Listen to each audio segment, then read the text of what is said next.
Hello guys, good morning again sa Bunja Gaming na nagbibigay ng tips and advice para sa mga gustong maglaro ng Night Crows. Okay, so pag-usapan po natin ngayon ang side quest, guys. Okay, ang side quest po, ito ay makikita lang po sa quest button dito. Yan, quest button. So tatlo po siya, siya yung pangalawa, unang main, side, and daily. So in daily quest, 'di ba, nasabi ko na sa inyo 'yan, dapat every single day ginagawa natin 'yan.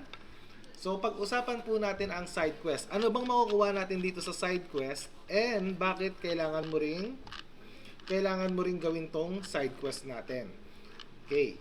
So number 1, ang side quest, guys, mag-i-start yan dito sa chapter 1, the anomaly in the forest. So dito po, every single side quest, magkakaroon kayo ng gold pouch. Kaya yung iba na namomroblema sa gold, example, bibili sila ng skill book nila, nag-start ka pa lang dito, sabihin mo, ba't ganun, wala na akong pera, paano ko mabibili yung 9 million skill? Paano ko makakaipon? Ang mahal ng pots, ang mahal ng mga dungeon. So, ang isang solusyon po rito, guys, ay yung side quest. Why? Kasi every single side quest may gold pouch siya. Okay, so isa, dalawa, tatlo. So yung 1, 2, 3, magkano naman ang gold pouch po is 70,000 gold siya. Okay, so dito pa lang kumita ka na agad ng 210k, and of course meron kang XP reward na 0.0063. Siyempre mas madali, sa umpisa chapter 1 madali lang yung side quest natin. So habang patagal ng patagal, nagbibigay din sila ng magandang reward. So for example to, nandito na po ako sa chapter 20.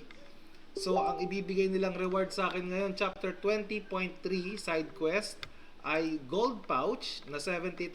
Bound po yan, hindi natin pwedeng benta. So hindi natin pwedeng benta sa market, pwede lang natin benta sa sundries. Then meron tayong makukuha na Land of Prosperity Time Recharger na 30 minutes. Maganda pong kunin to ngayon dahil magkakaroon tayo, may event ngayon si LOP. Okay. So dito po sa side quest, mapapansin nyo habang patagal kayo ng patagal, pasakit ng pasakit din yung kalaban natin dito. Kaya wag kayong mag-alala, gamit lang kayo ng pots. And isa sa pinakamagandang solution para mas mapabilis yung side quest nyo is to look for party. So parang ganito lang po yan. 30 side quest, LFP side quest 20.3. Tapos share yung location nyo po. Sa mga hindi alam kung ano yung share location, para makapunta po sila sa location nyo. Yan, Control A, Control C, yan. Lalabas na po yan. Yan.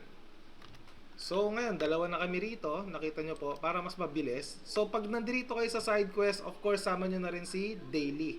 Kasi ako hindi ko kinukuha minsan yung daily na mga level 47 pag walang kasama. Kasi ang tagal, guys, ang tagal.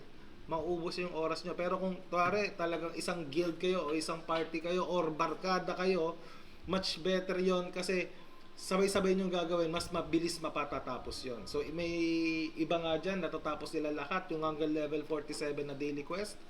Isang oras lang, tapos na lahat yung daily quest nila. Then pwede na silang mag-dungeon, pwede na silang mag-farm, pwede na silang mag-battlefront, pwede na nilang gawin lahat. Okay, so sana nakatulong ako sa inyo, guys. Sabi ko nga, kapag namomroblema ka sa gold, side quest, pwede na natin yang gamitin yan. Alright, so with that, maraming salamat po and welcome sa Bunja Gaming. Salamat po ulit sa mga nag-subscribe. 60 subscribers na tayo, guys. Konting-konti na lang, 440 subscribers na lang, makakapag-stream na tayo, makakapamigay na rin tayo ng coupon. So, thank you again and wait nyo lang po yung sunod na magiging video or post ko. Thank you!